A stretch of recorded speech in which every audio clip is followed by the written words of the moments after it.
Muy buenos días, soy Rafael Fernández de Castro, soy el director del Centro de Estudios México-Estados Unidos de la Universidad de California, San Diego, y les doy a todos ustedes la más cordial bienvenida a este webinar que organizamos junto con el Consejo Mexicano de Asuntos Internacionales, el COMEXI, y aquí está su director, el doctor Sergio Alcocer, y también con el Universal y una serie de diarios de la República Mexicana, El Debate, El Siglo de Coahuila, El Siglo de Durango, El Siglo de Torreón, El Informador, El Imparcial, Frontera de Tijuana, Crónica de Baja California, Pulso y El Diario de Yucatán. Así es que bienvenidos.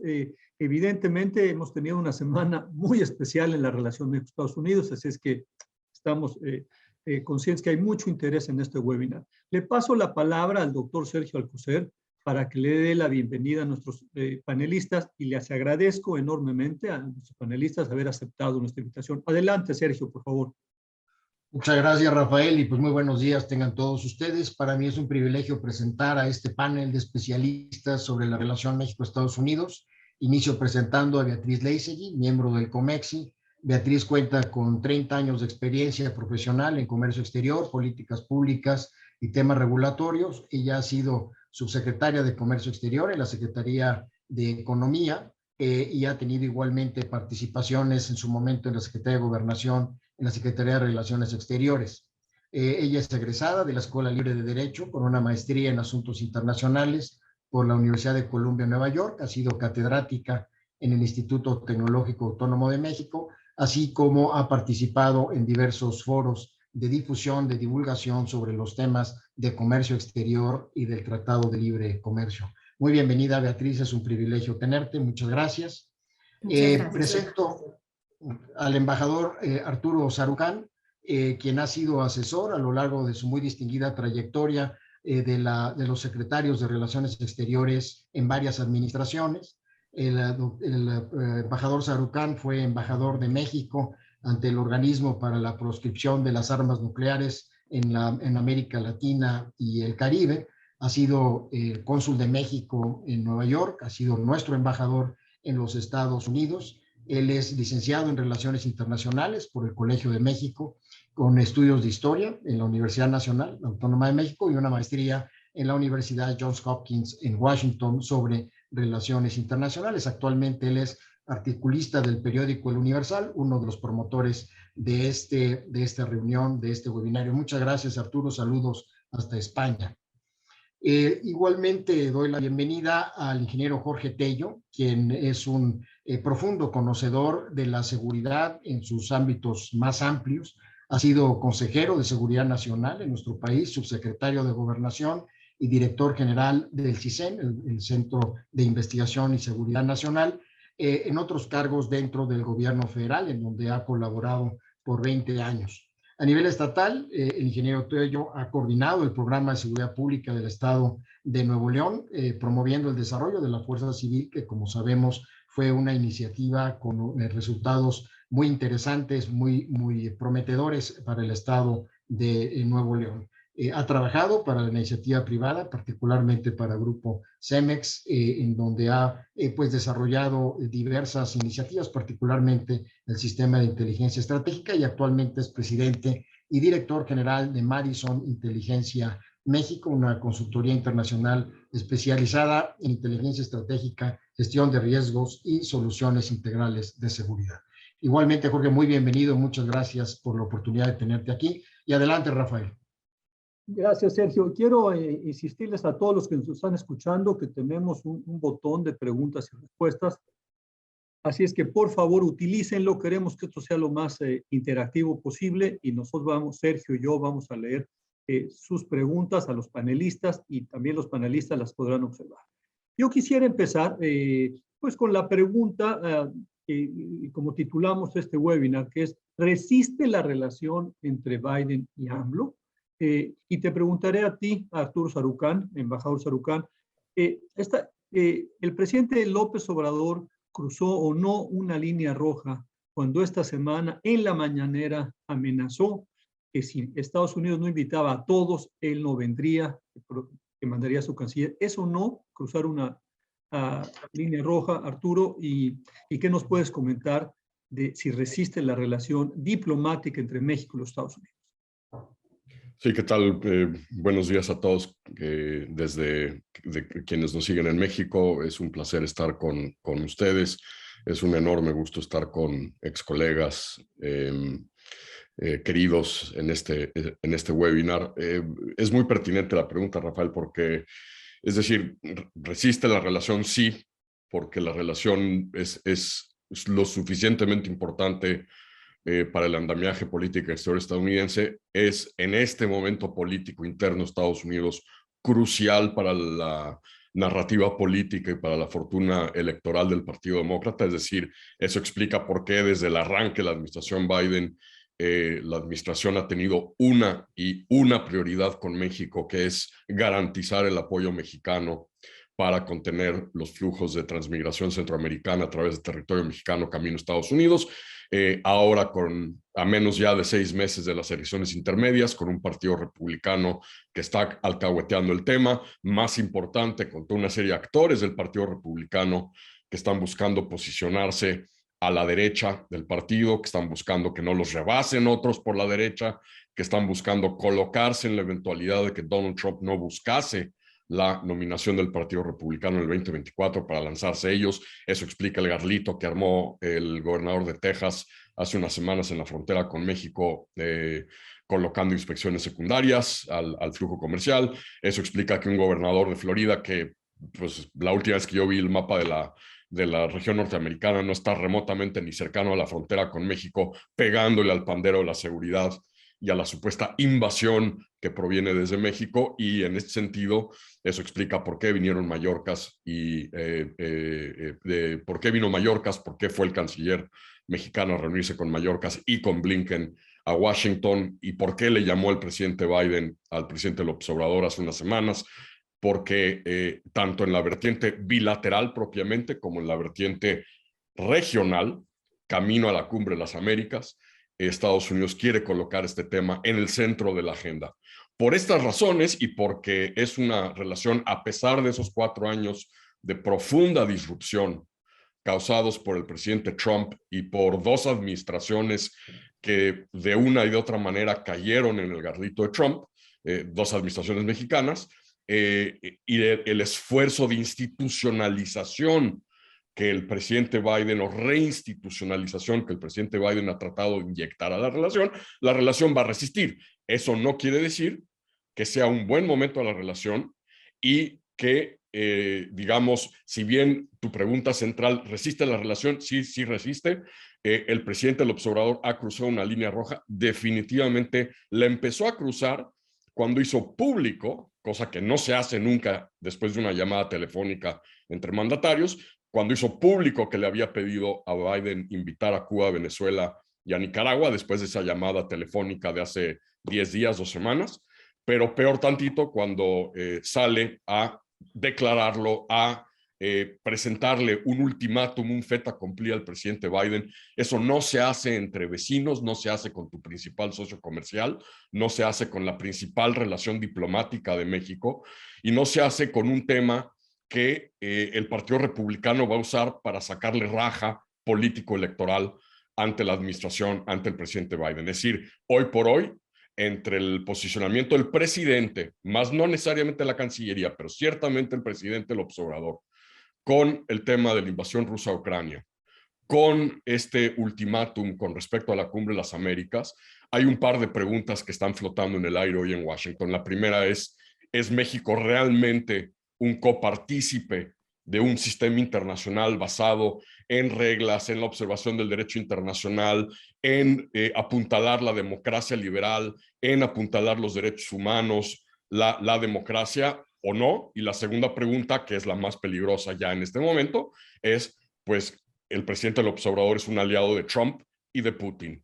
Y sea válido, sea justo, esta es la percepción creciente, sobre todo en un sector que no tiene el imperativo que tiene el presidente, que tiene la Casa Blanca, de garantizar la cooperación mexicana, de no cabrear en lo posible al presidente López Obrador para garantizar esa cooperación, que es el Congreso estadounidense, donde se nos olvida que el presidente del Comité de Relaciones Exteriores del Senado el demócrata Bob Menéndez, que de por sí no está contento con la posición mexicana con Cuba, con Nicaragua, con Venezuela, cubano-americano él, además haber sido tildado por el presidente López Obrador como mentiroso cuando junto con otros 3 legisladores manda una carta al secretario de Estado manifestando su preocupación por la creciente politización de la justicia en México.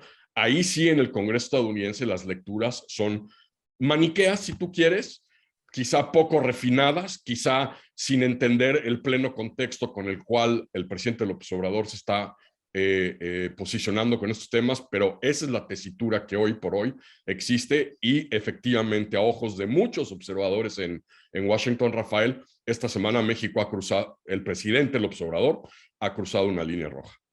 Gracias, Arturo. Clarísima tu respuesta. Vamos con Beatriz. Le sigue Beatriz. En el terreno económico-comercial, las cosas van muy bien.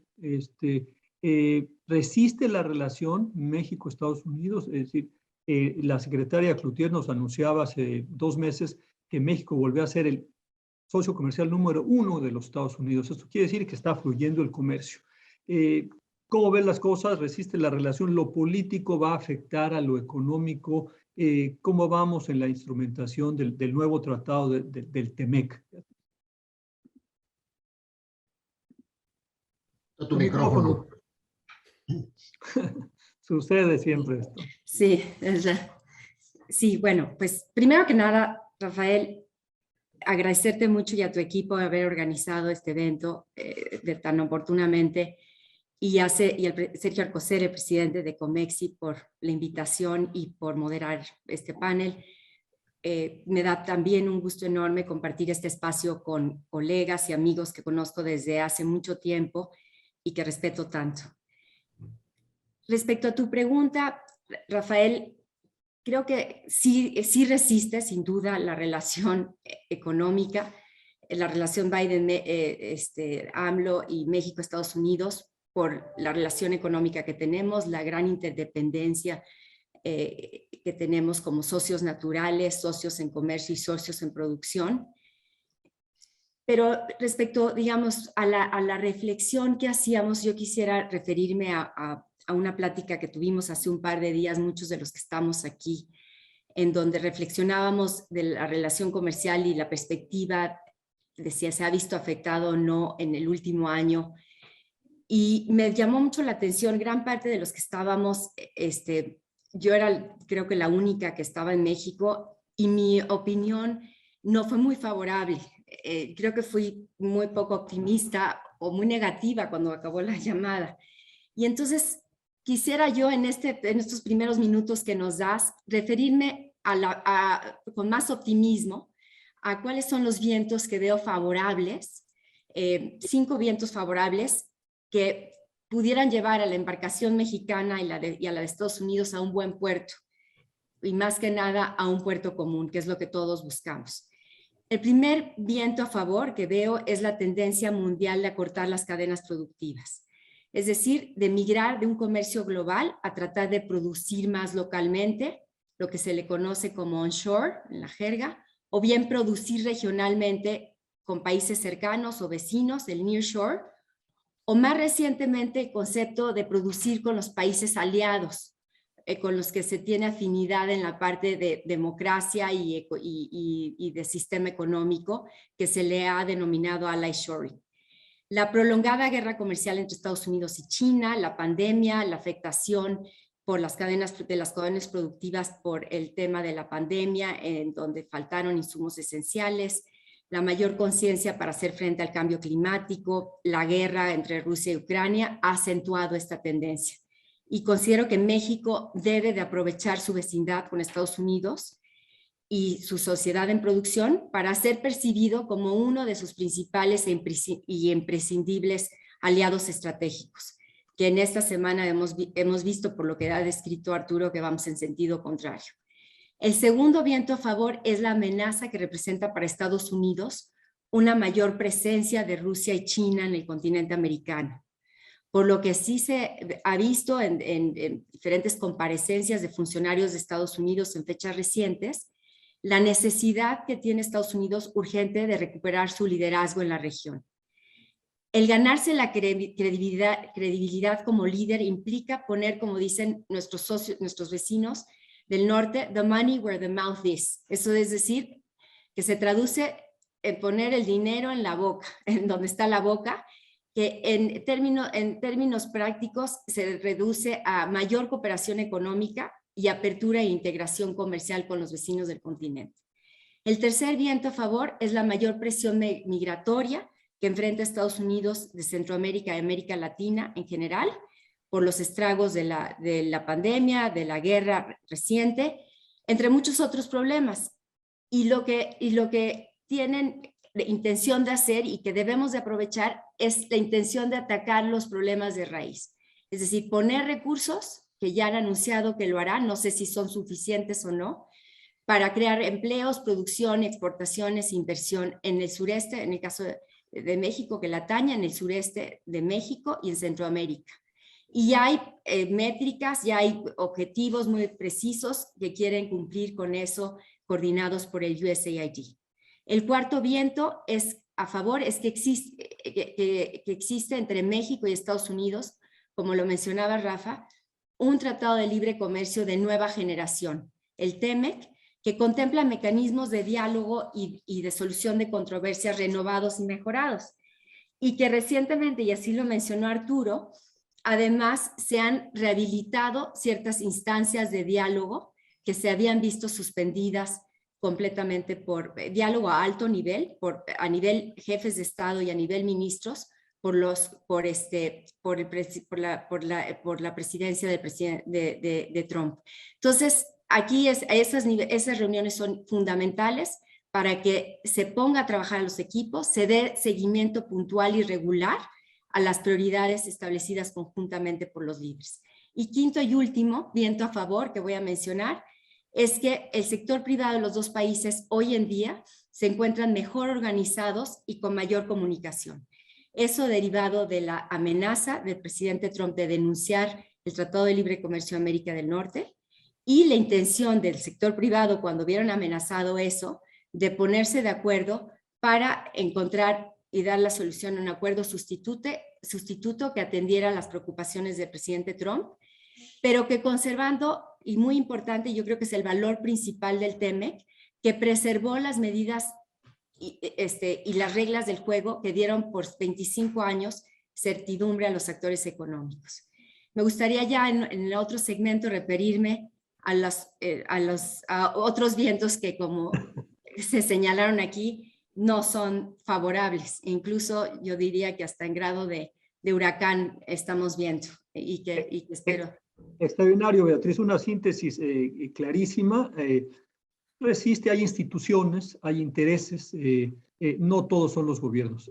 Jorge Tello, cerremos la pinza de estos tres grandes pilares de la relación bilateral. Se derogó la iniciativa Mérida, se está hablando del acuerdo bicentenario. ¿Dónde está la cooperación México-Estados Unidos en materia de seguridad? Jorge, ayer leí una noticia que la verdad me da escalofrío. En el año pasado resulta que siguieron creciendo las muertes de estadounidenses por sobredosis. Es decir, en el 2020 llegaron a 100,000. En el 2021 creció como un 16%, llegaron a 116,000. Es terrible, Jorge.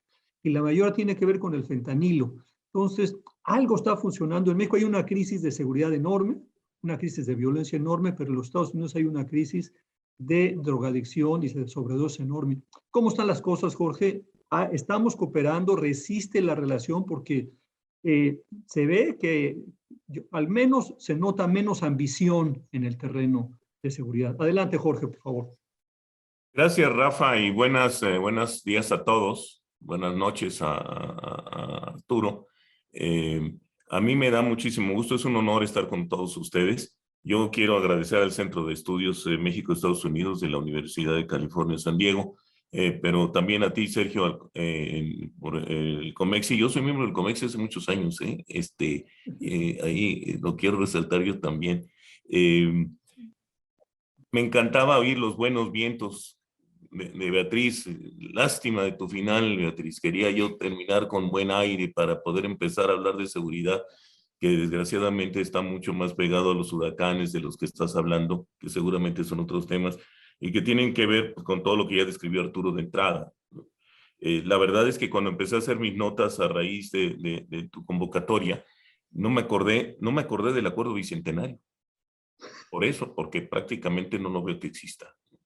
Y sí, también vi las notas de enorme preocupación de los Estados Unidos, y pensaba yo, resiste la relación, y me llamó también mucho la atención que lo marcáramos con los nombres de los jefes de Estado. El nombre del presidente AMLO, del presidente López Obrador con el presidente Biden.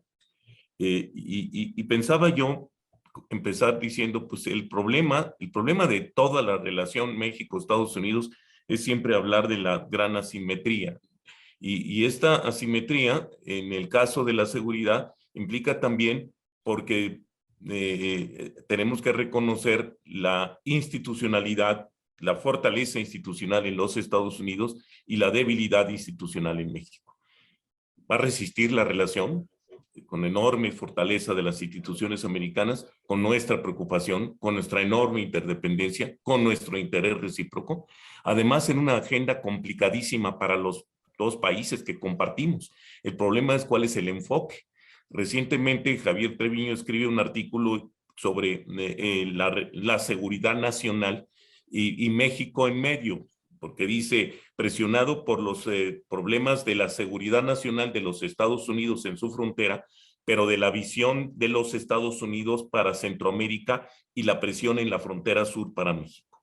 A mí me parece que echarle un ojo a la agenda y a lo que está pasando y ver cómo reacciona, cuáles son las respuestas de las instituciones de los dos países, me parece que podemos dibujar muy bien cómo vamos a resistir esa relación, que le podemos decir AMLO-Biden, pero que tendríamos que decir más bien en muchos sentidos AMLO-Estados Unidos, porque en muchos sentidos, cuando vemos lo que ha pasado, y es bien interesante, lo podemos hacer muy rápidamente, pero si vemos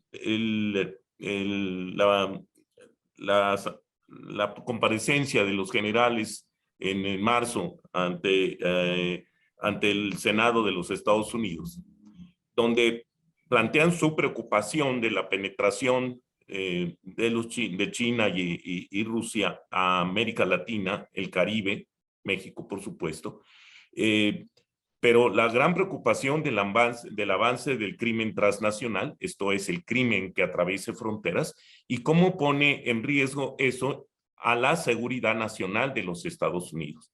Y vemos cómo reaccionan y los comentarios, declaraciones de la directora de la DEA en las últimas semanas, y yo diría, no solo sus declaraciones en ocasión de la extradición del expresidente de Honduras, diciendo su preocupación y la postura americana ante gobiernos que protegen y propician el desarrollo del crimen organizado, sino también pocos días después, la publicación de los criminales más buscados, donde casualmente en esta ocasión son 5 personajes del cartel de Sinaloa, solo Sinaloa, porque se ha hablado de la gran preocupación del cartel Jalisco Nueva Generación y otras organizaciones criminales que operan en México, pero en este caso es una lista más bien de afrentas, de debilidades, de errores y de, podríamos llamarlo hasta de complicidades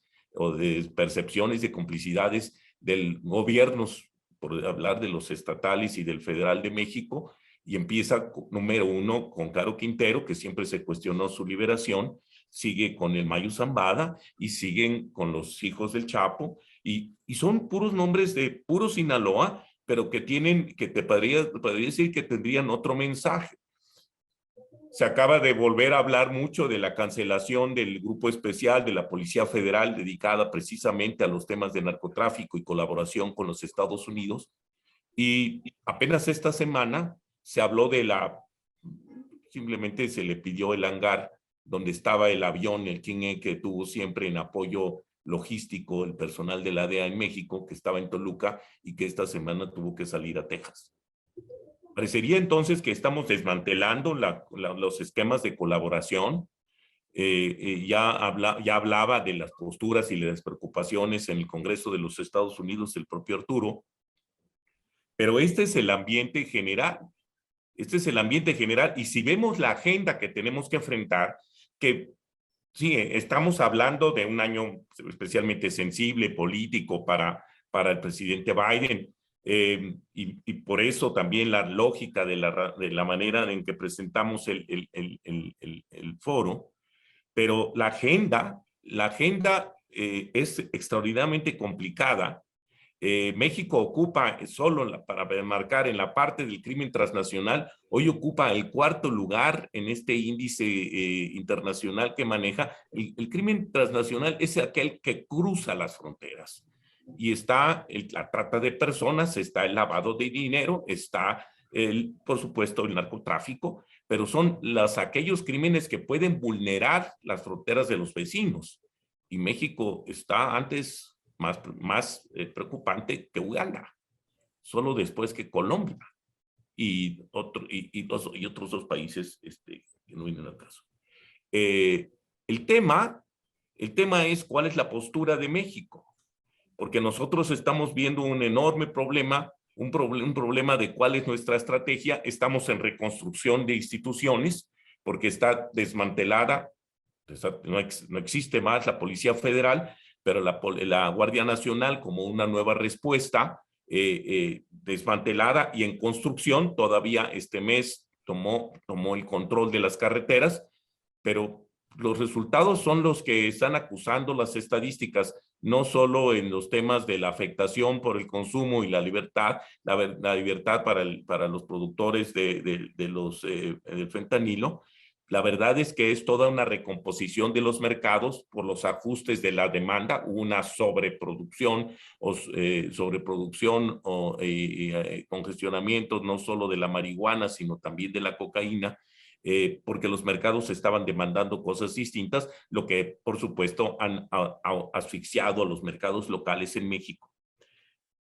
Todo este esquema, donde además vemos policías de proximidad muy lejanas, ¿no? A mí sí me llama mucho la atención esto de las policías federales de proximidad, cuando no tenemos policías municipales.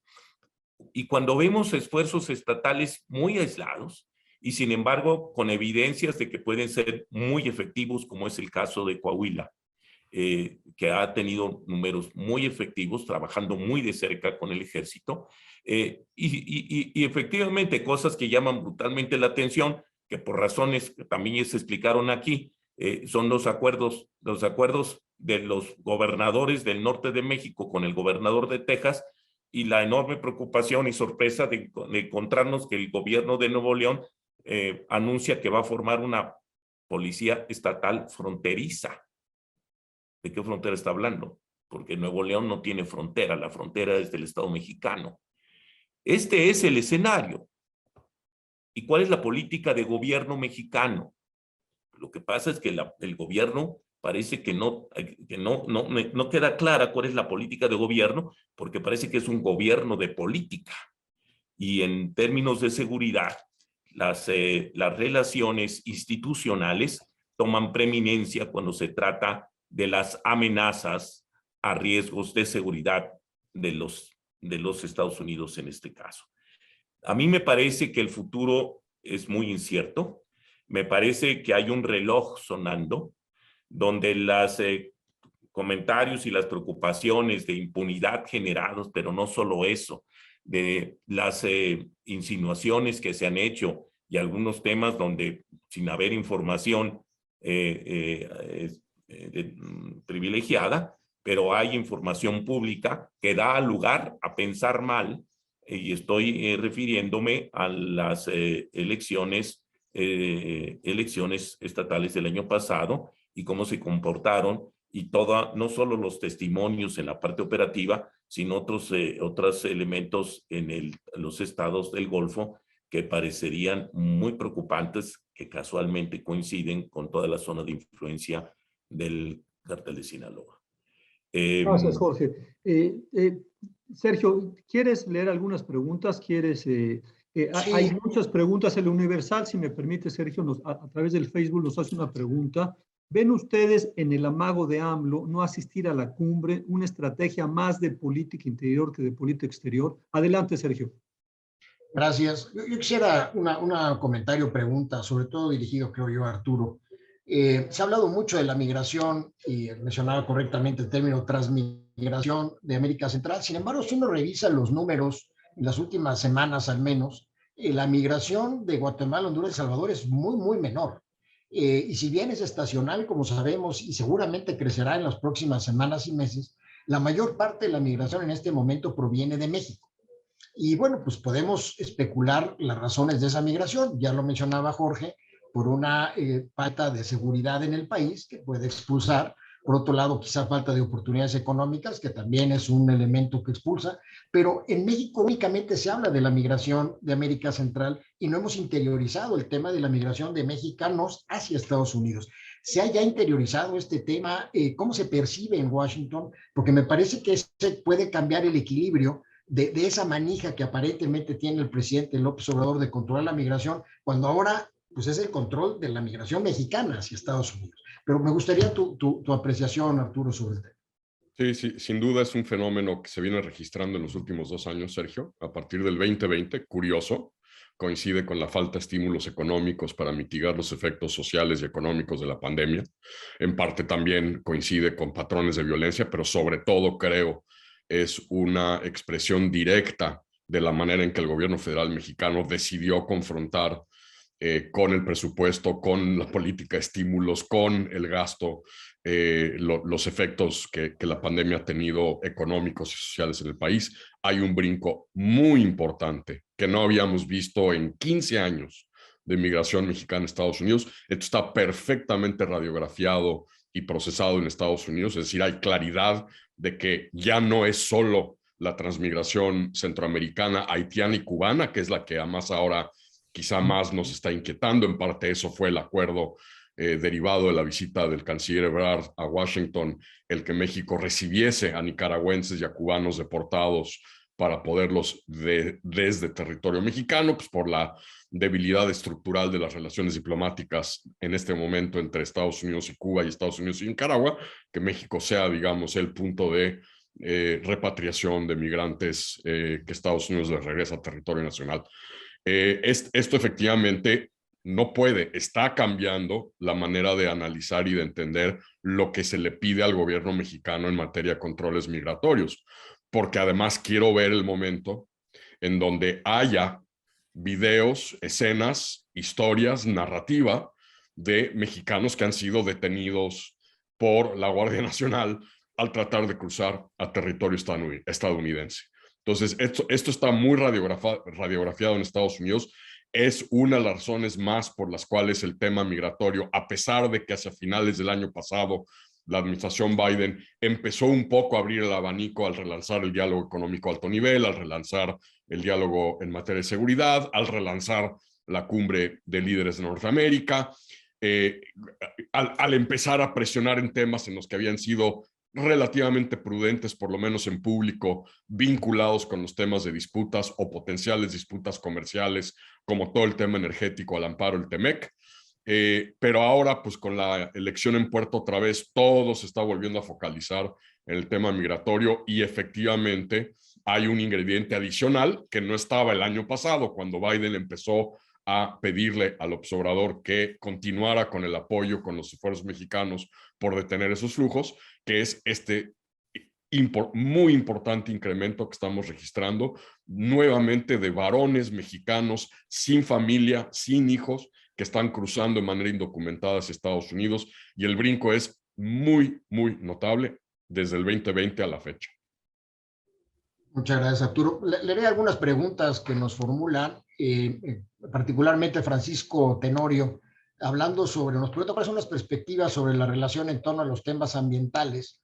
Yo lo quisiera relacionar con una pregunta que hace Rubén Patiño, particularmente sobre los temas del pago del agua, que como sabemos está regulado por los tratados entre México y Estados Unidos de principios del siglo pasado, de mediados del siglo pasado, y si hay algún tema que consideren que puede ser una fricción para los próximos meses y años, particularmente que además toca al estado de Texas, con las particularidades que a su vez Arturo mencionaba. Esa sería una primera serie de preguntas. Y la otra relacionada sobre qué se puede esperar de una posible reacción del gobierno del presidente Biden frente a tener paciencia o no a las posturas del presidente López Obrador. Preguntas que nos hace Gustavo Martín del Campo. Beatriz, y si me permite, Sergio, añadir, tú hablaste de los vientos favorables. ¿Dónde están los riesgos, Beatriz? Porque también hay riesgos en todo esto, ¿no? Es decir, toda la política energética del gobierno del presidente López Obrador representa problemas con los Estados Unidos. No sé si también nos puedas comentar sobre los riesgos, Beatriz, y están todas las preguntas que planteó Sergio. Sí, muchas gracias. Pues, Rafael, precisamente este tema de la reforma energética y no nada más las reformas que han habido a nivel, iniciativas de reforma a nivel constitucional, las que sí se han concretado a través de ley, sino ha habido una serie de medidas que ha impuesto el gobierno desde que empezó, de López Obrador desde que empezó, que han afectado a la operación de las empresas en México. No sé, se necesitan reformar los instrumentos. A nivel administrativo se puede hacer sumamente mucho, o sea, daños muy fuertes. Entonces, esto es, digamos, uno de los vientos desfavorables más fuertes que veo, es el que la agenda de disputas y de controversias que se van a derivar de la política energética de México, o que se están ya, digamos, ya concretando en algunos casos. Y el otro tema que también ha surgido y que es muy importante por la relevancia de la industria automotriz en México, es las diferencias en la interpretación de las reglas de origen, de cómo se determina si un automóvil es originario o no de uno de los países de la región para poder tener acceso a las preferencias arancelarias. Y ahí Canadá y México tienen una posición común, Estados Unidos no. Entonces, estos, digo, ya hay temas laborales, pero en fin, cuando hay conflictos y disputas y de ese tamaño y que tienen un impacto tan fuerte en la economía, desafortunadamente eso distrae de la relación de cooperación y constructiva. Y eso no, o sea, es un riesgo que eso opaque y que no se avance entonces en los temas importantes de competitividad. Otro de los temas desfavorables sin duda es la situación económica. Es decir, hay pocos recursos, Estados Unidos está endeudado, México tiene también pocos recursos y toda la agenda que tenía que venir complementaria a la apertura y a la integración, que es el gran reto y no atendido en todos estos años de tener una globalización o una integración más inclusiva y de tener medidas de ajuste para ver cómo pueden los trabajadores migrar a las nuevas fuentes de trabajo que la tecnología está imponiendo.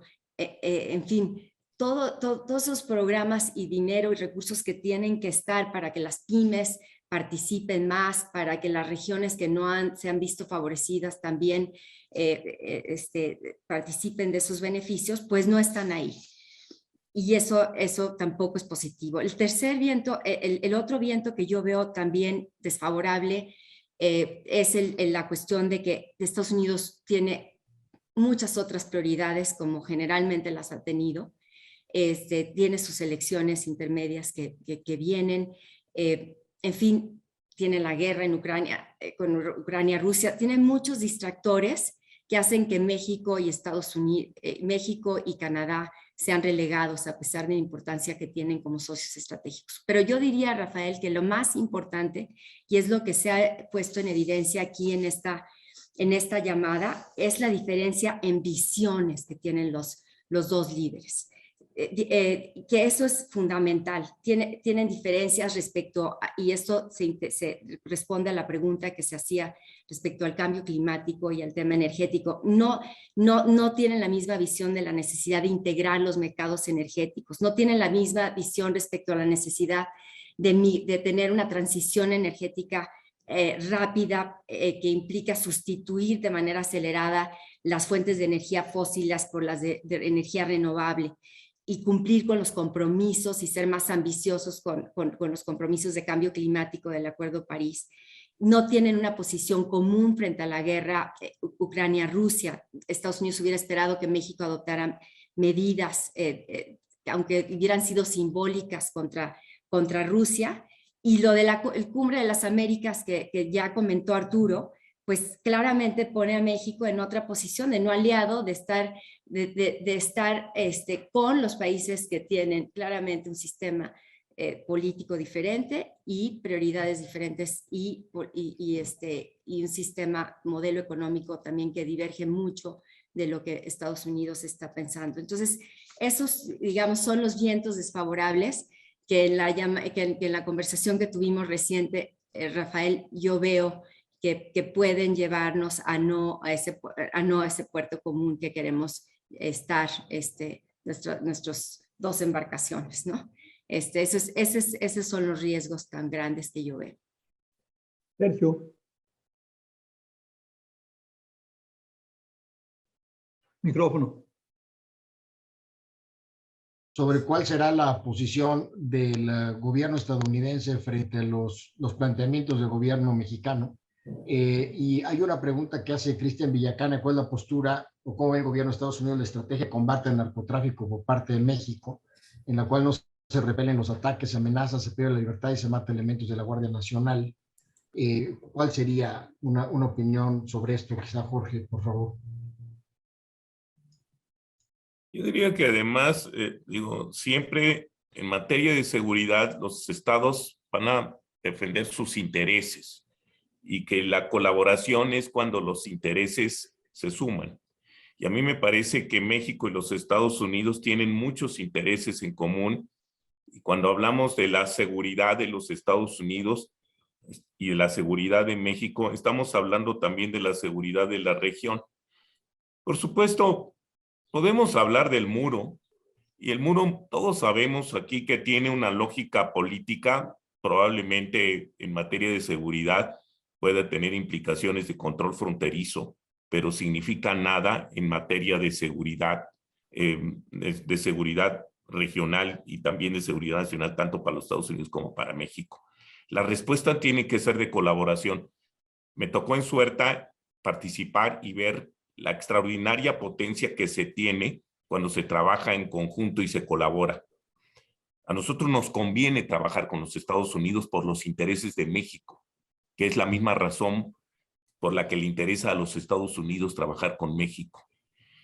Y con mucha frecuencia, a veces Washington y la Ciudad de México quedan muy lejos de la realidad de la frontera, y por eso vemos a veces por desesperación, a veces por otras razones políticas o por resolver los temas inmediatos.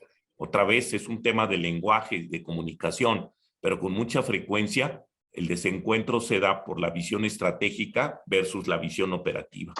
A mí en el caso del momento actual, lo que me preocupa pues, es de lo que de alguna manera ya dice Beatriz, que no se está hablando el mismo idioma, que las preocupaciones no son las mismas.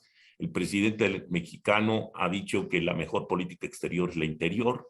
Está en una lógica de tolerancia, ir a las causas últimas, esto es la parte preventiva, y parece que se deja desatendida y con una enorme impunidad la emergencia. No puede hablarse de medidas preventivas cuando la casa se está quemando. Nadie desdeña estas medidas, pero la realidad es que también hay que reconocer la urgencia. Hoy se están muriendo más de 80 mexicanos todos los días internamente. Tenemos números de muertos que son solo equiparables a zonas de guerra. Pero además, las declaraciones para política exterior, que me parece que no tienen mayor reflexión, en un momento donde los temas toman la seriedad de la guerra que le está enseñando al mundo a Ucrania, y México parece que no tiene la percepción y la sensación para responderlo. A mí me parece que son tiempos complicados, que además vamos a aprender por las buenas o por las malas.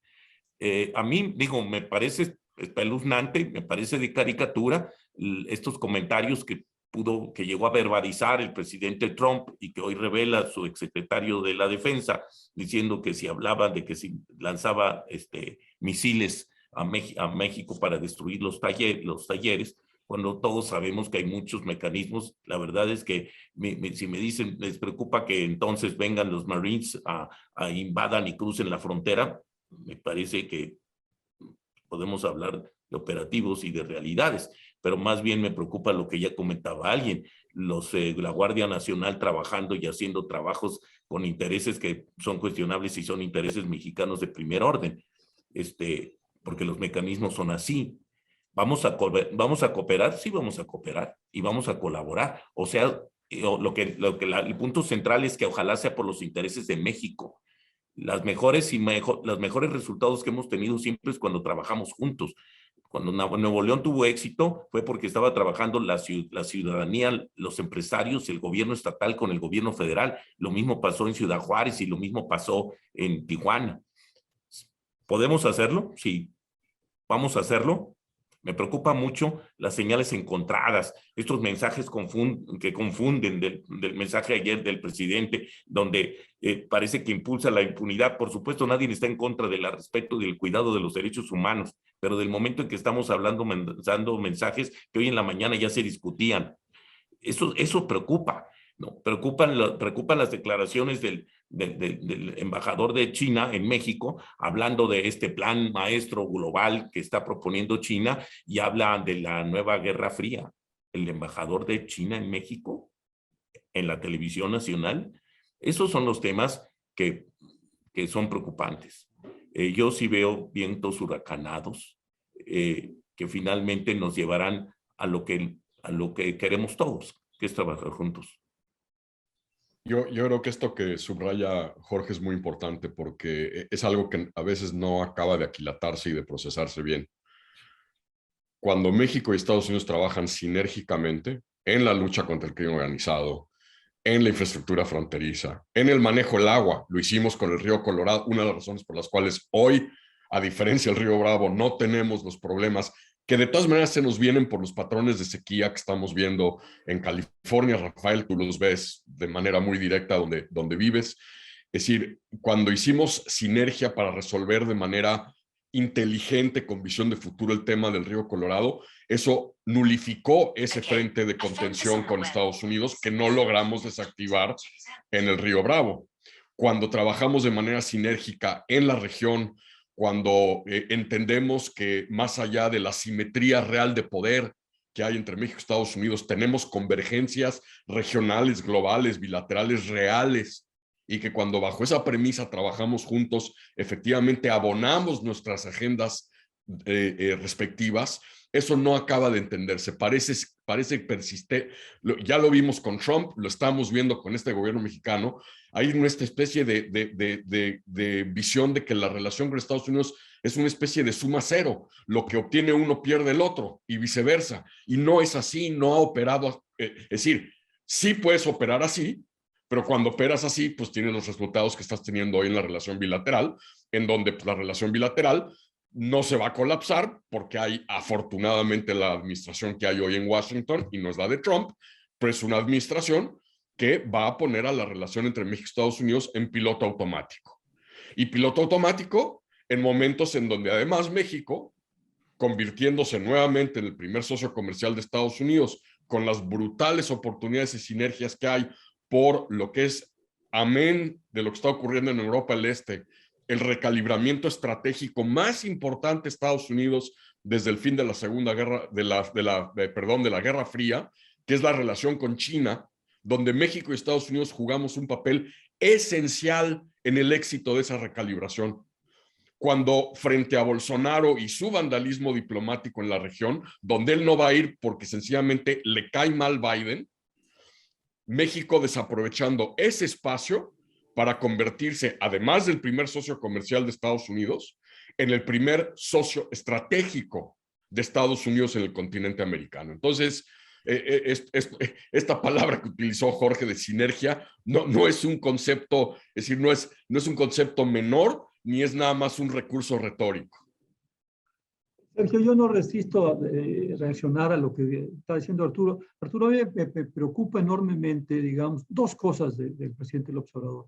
La primera es que es el presidente en la época post-Telecán que politiza la relación con Estados Unidos. Es decir, juega política interna al hacer política exterior. Esto se había acabado porque había un consenso en México, en todos los partidos de la clase política, que con la relación con Estados Unidos no se juega porque es demasiado importante para el bienestar de las mexicanas y los mexicanos.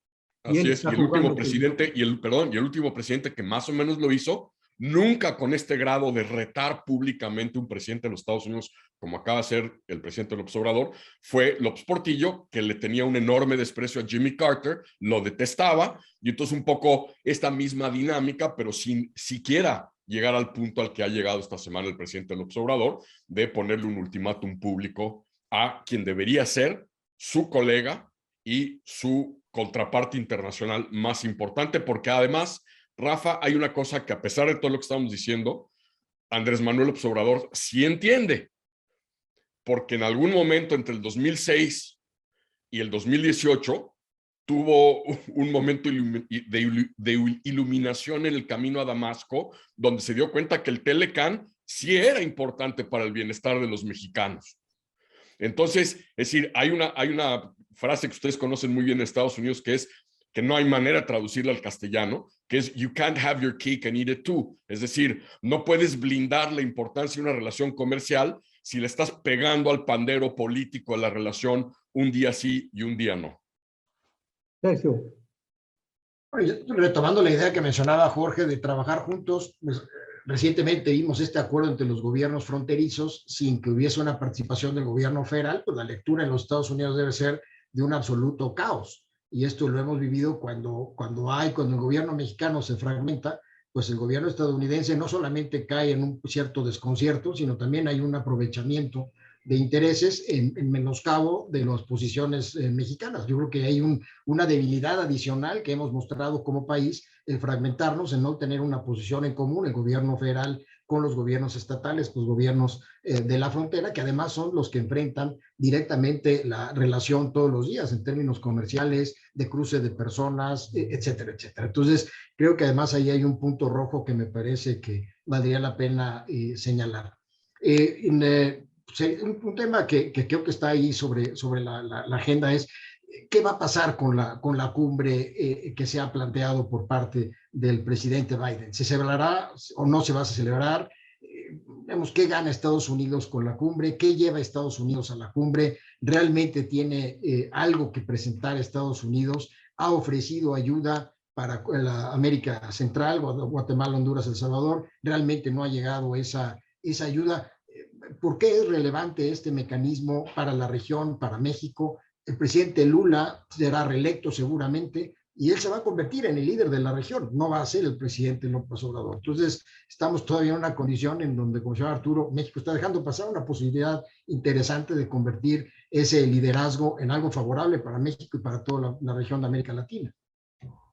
Sergio, ¿te parece? Nos quedan 6 minutos de webinar. ¿Les parece que empecemos ahora con Beatriz, sigamos con Jorge y cerremos con Arturo? Digamos, en 1 o 2 minutos, le quedan a AMLO y a Biden todavía 2 años y medio. ¿Qué podemos lograr y qué tenemos que evitar? ¿Te parece, Sergio? Que por ahí nos vayamos. ¿Qué reacción hay sobre la cumbre, no? Y el tema de la cumbre también. ¿Qué podemos esperar para la segunda semana en Los Ángeles? Adelante, Beatriz. Sí, Rafael. Yo quisiera decir que sin duda no va a frenarse el comercio, como tú dices. Ahora, digamos, somos socios complementarios, tenemos complementariedades en nuestras economías que hacen que tanto el comercio como la inversión, como las remesas, o sea, en fin, sigan ocurriendo. Y eso no lo va a parar ningún líder, sin duda. Sin embargo, hay tantos temas de la relación pendientes que podrían detonar y son muchos de naturaleza más bien de carácter también nacional y que deben de, o sea, políticas públicas que deben de adoptarse para que podamos detonar y multiplicar los beneficios que significa la relación comercial en ambos lados de la frontera. Y si trabajáramos conjuntamente para alinear eso, pues podríamos hacer frente con muchísimo mayor éxito a los grandes desafíos económicos que enfrenta tanto la región de América del Norte como el mundo. Y me da mucha tristeza ver que vamos totalmente desalineados. Teníamos una administración Biden que le imprimió de nuevo institucionalidad a la relación, que es indispensable, y que teníamos que recuperar todo el tiempo perdido que tuvimos con el presidente Trump. O sea, se logró un acuerdo, pero ese acuerdo, o sea, la relación económica trasciende y va mucho más allá del acuerdo comercial. Entonces necesitamos más anclas, más norais, como se dice. El noray es un poste de metal que hay normalmente en los puertos para amarrar las cuerdas y las cadenas. O sea, necesitamos más morais en nuestra relación para lograr que América del Norte pueda competir efectivamente frente a otras regiones del mundo, ser próspera, competitiva, incluyente, que eso es lo que nos ha faltado mucho, y recuperar el dinamismo frente a Asia y otros países que están haciendo mejor las cosas. Gracias, Beatriz. Adelante, Jorge Tello. Bueno, yo creo que no tenemos duda de que hay que trabajar juntos, de que ese es el único camino en donde podemos ganar los dos, cuidando los dos países, cuidando los intereses de los dos, donde convergemos los dos. A mí me parece que lamentablemente, porque esto va a ser por las buenas o por las malas, y me parece que lamentablemente en este año, no digamos este mes, que es un mes de campaña para las elecciones del mes que viene, me parece que el régimen está en una lógica de gobierno, política para el año 24. Ya dije que hay un gobierno de política, que no queda claro que haya una política de gobierno, y que por lo tanto el catalizador para ponernos a trabajar juntos va a ser traumático. Va a haber un disparador, va a haber un disparador que arranque, que lastime, y que no será un misil, pero de manera figurada sí nos podemos, que habrá un misil donde nos haga entender que tenemos que trabajar juntos, y que me parece que hay muchísima gente en la frontera, en las instituciones, en las dependencias de gobierno, que tiene mucha experiencia trabajando juntos, que hay una intención de los dos lados de la frontera para trabajar juntos, porque saben muy bien lo que hemos comentado aquí, que desgraciadamente la parte política no lo ha entendido. Arturo, muchas gracias. Y tú cierras, Sergio. Van a ser 2 años y medio complicados. Primero, porque buena parte de este va a estar copado por un proceso electoral en Estados Unidos, de los comicios legislativos de noviembre. Y luego, como es la política en Estados Unidos, el próximo año ya vamos a estar en la tónica y en la mecánica de la elección presidencial del 2024. Con además la gran especulación de, primero, si se lanza Trump, y segundo, si Biden, ante esa perspectiva, decide mantenerse como candidato a la presidencia de los Estados Unidos. Es una hoja de ruta complicada, Rafa, porque como tú bien sabes, cada 12 años coinciden los ciclos presidenciales electorales de nuestros dos países.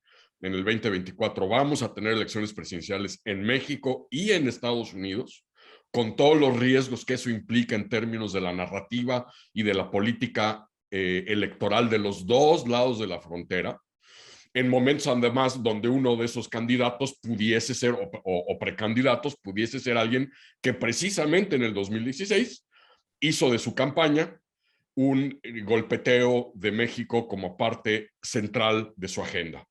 Entonces, realmente tenemos un horizonte en donde yo casi te diría, ya ni siquiera me propongo que seamos ambiciosos y aprovechemos el hecho de que tenemos en la historia de los Estados Unidos el presidente que mejor conoce México y que como mejor conoce América Latina en la Casa Blanca, y que no podemos seguir desaprovechando esa oportunidad estratégica.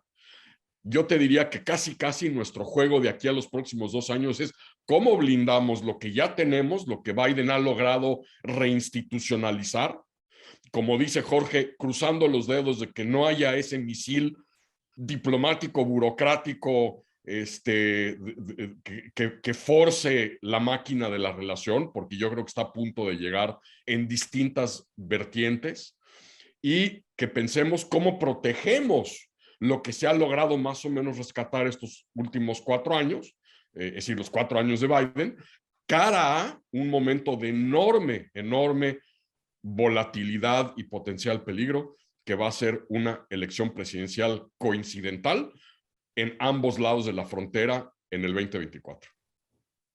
Gracias, Arturo. Te paso la palabra, Sergio. Yo no espero nada de la Cumbre de las Américas.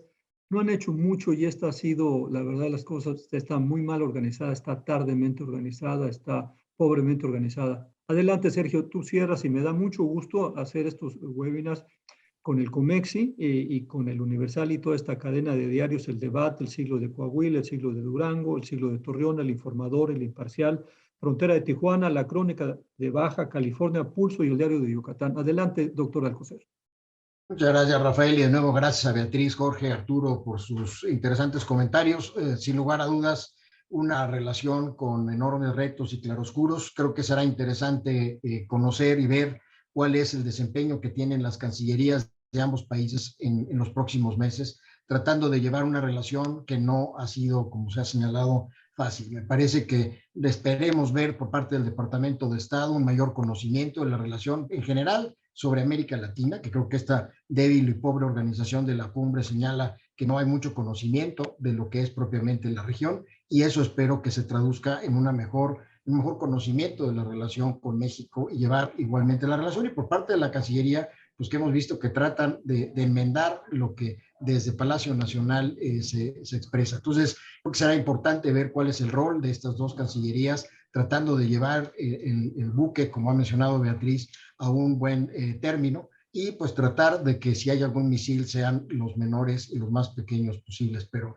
creo que el futuro no es muy prometedor. Me parece pues que habrá que estar atento a la paciencia de ambos lados y eventualmente ante ya la elección culminada en noviembre, cuál puede ser un cambio de posición del gobierno estadounidense, en donde ya pasada la elección, ya sea con un control republicano o demócrata del Congreso, pues pueda tomar una decisión distinta el gobierno estadounidense frente a lo que ha venido ocurriendo con México. Muchas gracias por la oportunidad de escucharnos, de tener la serie de preguntas que hemos recibido, y dentro de un mes tendremos igualmente otro webinario sobre la relación México-Estados Unidos. Y bueno, pues ya veremos cuál tema escogemos para dentro de un mes, dada la fluidez con que esta relación se desarrolla en lo general, muy particularmente entre estos dos gobiernos que tenemos. Muchas gracias.